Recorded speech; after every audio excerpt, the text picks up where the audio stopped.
Emails, should they be formal, friendly? It can be difficult to know. Today on Office English, we're learning the best language for emails, whoever you're sending them to. I'm Pippa. And I'm Phil. And in this series, we will be guiding you through the trickier areas of business language and discussing some useful words and phrases for you to use in the office or wherever you work. Business language can be tricky, even for native speakers of English, and the workplace is changing all the time with new technology and more people working from home. So we're here to talk about some of the techniques and phrases that we use at work. At BBC Learning English, we're all fluent English speakers working in a British cultural context. So that's the situation we have the most advice for. But we'll try to point out where things might be a bit different in different workplaces around the world. We've already heard from BBC colleagues that not everyone agrees on how we should write emails. But what do you think, Phil? Should an email sound like a letter? Probably not. Everything with email depends on the situation, depends on who you're writing to and why, but I think an email is usually a lot less formal than a letter. Yes, I agree. I would say I'm quite informal in most of my emails. But as you say, it depends on who I'm emailing. So in this episode, we're going to look at how to address emails, some useful email phrases, and how to sign off, depending on who you're sending the email to. Okay, so first off, the email greeting. What phrases are we looking at here, Pippa? Okay, so the first phrase we could use to start an email would be to say, "Dear Phil." What do you think about that? I do use dear sometimes. It's not the one I use most, but I do use it, and I'll tell you when I use it. I use it when I'm writing an email to someone I've not written to before, or someone who I'm a little bit scared of, or maybe someone who's very important, or they're just very serious. Or if someone wrote to me and they used dear, I'd look at what they've said and sort of mirror it. I'd do the same back. So I do use dear, but it's not the one I use most often because I think in an email it sounds a bit formal.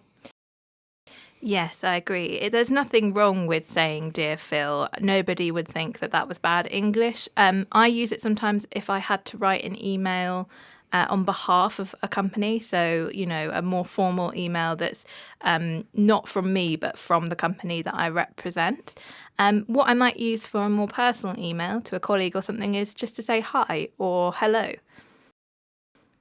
Yeah, and actually this is the one that I use the most. I think 90% of my emails probably start with hi. Definitely with someone I know, I would use hi. If I'm not worried about who I'm writing to in any big way, then I would use hi. It's not formal, but in an email, it's not very informal either, I don't think. Yes, and certainly in the UK, we're more and more informal at work. So emails sound more and more like text messages. Not completely, but saying hi or hello doesn't feel out of place. One thing that I like to say sometimes, if I'm not sure whether to be formal or informal, is to start my email with good morning or good afternoon. What do you think about that?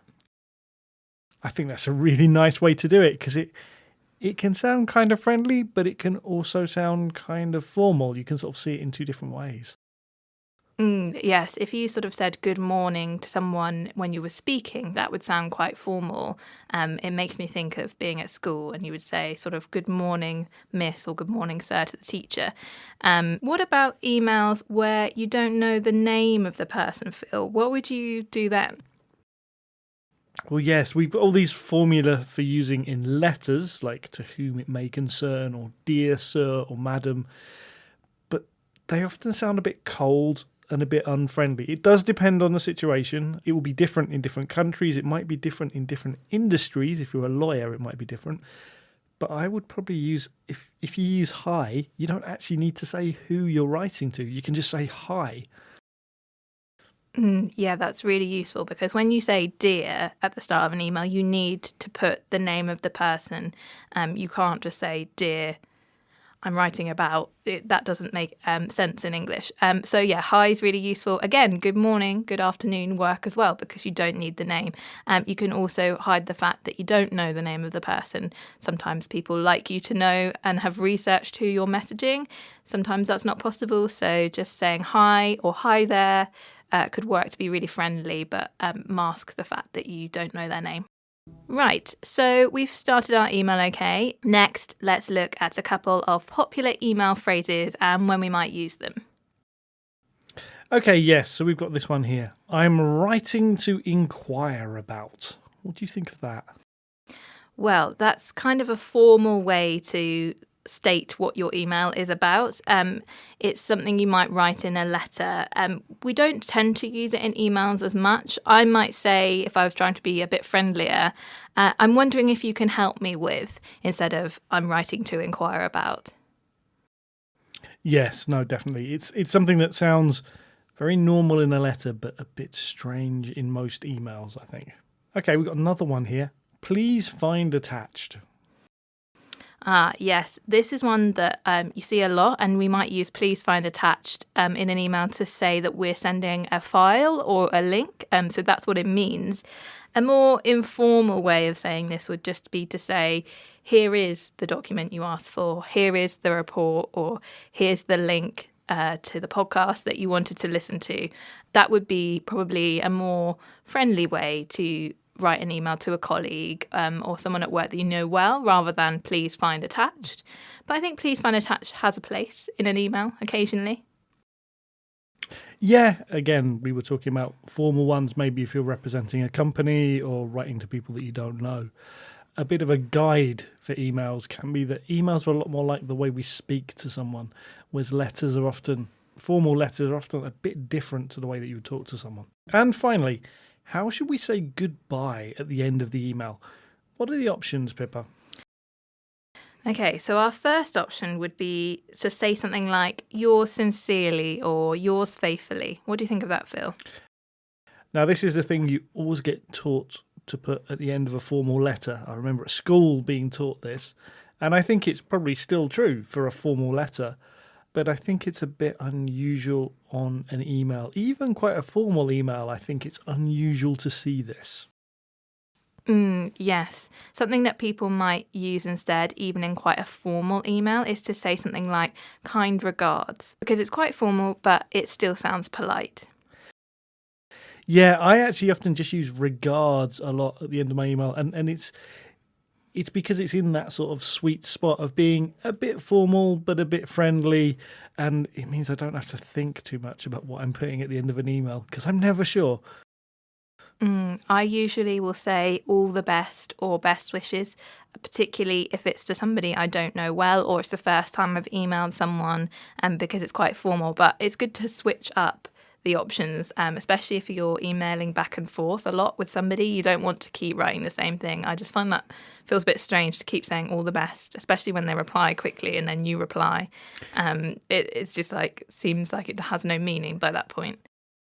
Now, this might be a very English thing because we do this a lot and often look for opportunities to do it.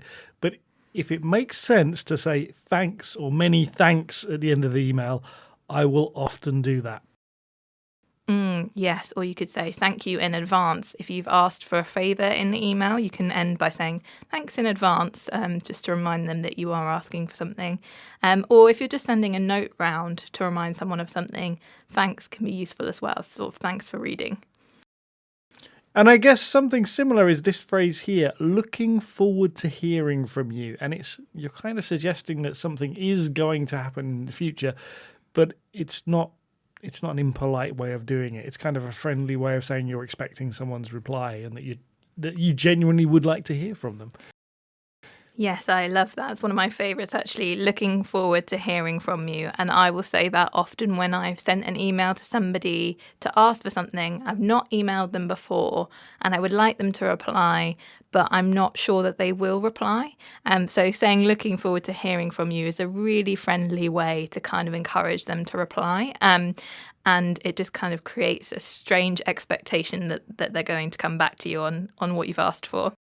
So, deciding how formal to be in an email is tricky. Smiley faces in emails. What do you think, Phil? If I'm not scared of the other person, I'll often use a smiley face because it's friendly and you can communicate a lot with them.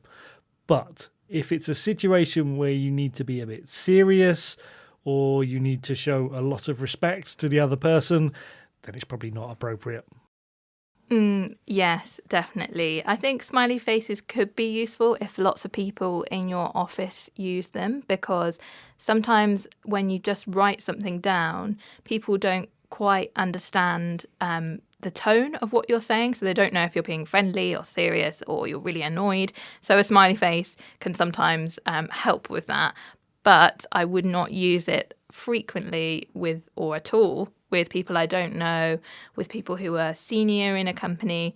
Usually it's kind of about what the other person does. So a good rule is when you're replying to somebody to try and match the way that they've written their email. So if they're sending lots of smiley faces, you're probably safe to send them back. But if they're being really formal, saying dear and kind regards, it's useful to kind of match that in your reply. Yes, I do. Look out for those things. Look at how other people start their emails. Look at whether they use smiley faces or not. Also think, does it sound like someone talking? If it does, it's probably quite informal and you're not going to have any problems doing the same thing back. Yeah, unless their email's really rude, then you might not want to be rude back to them. That's all we've got time for on this episode of Office English. Next time, we'll be talking about meetings and how to get your ideas heard at work. Bye for now, or should I say, all the best. Kind regards. Bye. Thanks for watching and remember to subscribe.